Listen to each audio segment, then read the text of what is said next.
అధ్యక్ష, రహదారులు ఈరోజు మీరు చూస్తే R&B రోడ్లు ఉన్నాయి. అన్ని రోడ్లు గుంతలు పెట్టి వెళ్ళారు, గుంతలు తవ్వి వెళ్ళారు. ఎక్కడ పోయినా ఏ రోడ్డు చూసినా భయంకరంగా ఉంది. ఈ విషయంలో మనందరం గుర్తుపెట్టుకోవాల్సిన అవసరం ఉంది. రోడ్డు అనేది ఒక నాగరికతకు చిహ్నం. రోడ్డు ఉంటే రవాణా, మెరుగైన రవాణా ఉంటుంది.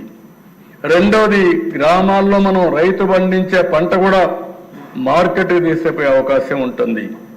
ఇంకో పక్క మన ఆరోగ్యం కూడా ఈ గుంతల రోడ్లు చూస్తూ ఉంటే చాలా అనారోగ్య సమస్యలు ఒకటి రెండు కాదు, అన్ని సమస్యలు. అందుకే గ్రామాల్లో ఉండాలంటే ప్రజలకు కూడా విరక్తి కలిగే పరిస్థితి వస్తూ ఉంది. అందుకనే ఇవన్నీ కూడా చేయాలనే ఉద్దేశంతో మొన్ననే కొంతవరకు రోడ్లన్నీ, గుంతలన్నీ క్లీన్ చేయాలని 860 కోట్ల రూపాయలు శాంక్షన్ చేసి సంక్రాంతికంతా గుంతలు లేని రోడ్లు తయారు చేయాలని ఒక సంకల్పంతో ముందుకు పోతున్నాం. పాత్ హోల్స్ ఫ్రీ రోడ్స్ తయారు చేస్తాం. అయితే అధ్యక్ష, ఇక్కడ మళ్ళీ ఒకసారి చెప్తున్నా, దీంతోనే సమస్య పరిష్కారం కాదు. ఇంకా చాలా రోడ్లు ఉన్నాయి. ప్రభుత్వానికి కూడా ఒక పక్క ప్రథమ ప్రాధాన్యత సంక్షేమ కార్యక్రమాలు ఇవ్వాలి.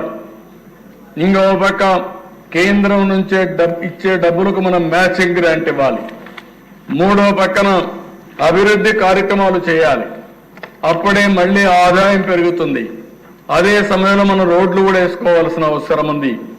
అందుకే నిన్న మీరు చెప్పినప్పుడు కూడా చూస్తే అధ్యక్ష, దగ్గర 10 లక్షల ఎకరాలు లిఫ్ట్ ఇరిగేషన్ ప్రాజెక్టుల ద్వారా నీరు అందిస్తున్నాం.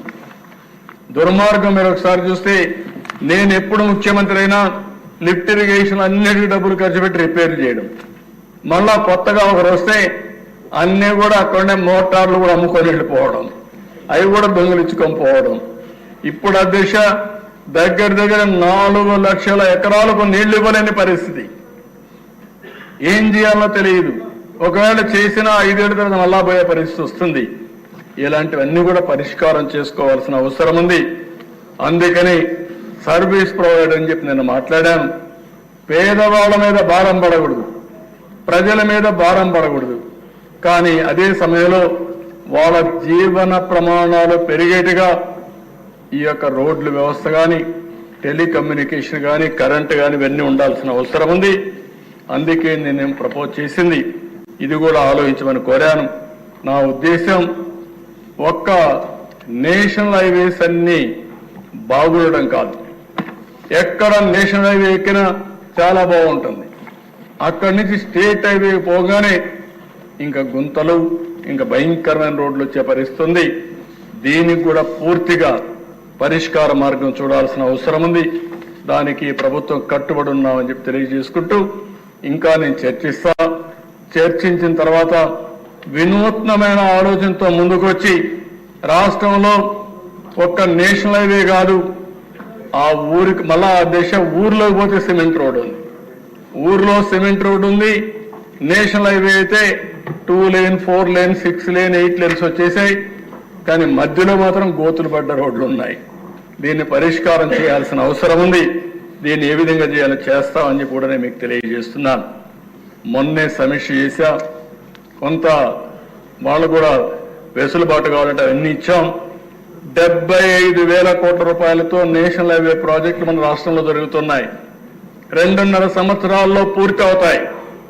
అదే సమయంలో ఇంకొక 30-40 కోట్ల రూపాయల పనులు కూడా తొందరలోనే ప్రారంభమవుతాయి. దగ్గర 1,15,000 నుంచి 1,20,000 కోట్ల రూపాయలు విలువ చేసే ప్రాజెక్టులు, నేషనల్ హైవే ప్రాజెక్ట్స్ ఈ రాష్ట్రంలో జరుగుతాయని చెప్పి కూడా నేను మీకు తెలియజేస్తున్నాను. ఇంకో పక్కన 72,000 కోట్ల రూపాయలతో రైల్వే ప్రాజెక్టులు రాష్ట్రంలో జరుగుతున్నాయి.